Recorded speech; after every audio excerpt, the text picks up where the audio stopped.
দক্ষিণবঙ্গের জেলায় জেলায় বিক্ষিপ্তভাবে বৃষ্টি চলছে।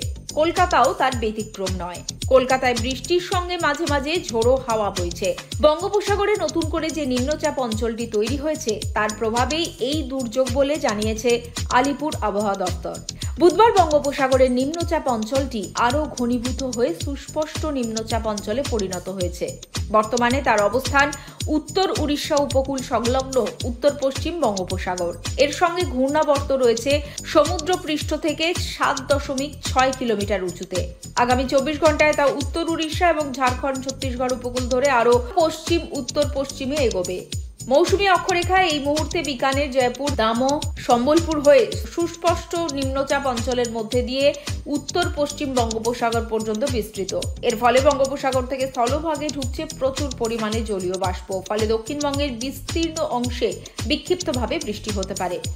কোথাও কোথাও হতে পারে ভারী বর্ষণও। রইল চলতি সপ্তাহের পূর্বাভাস।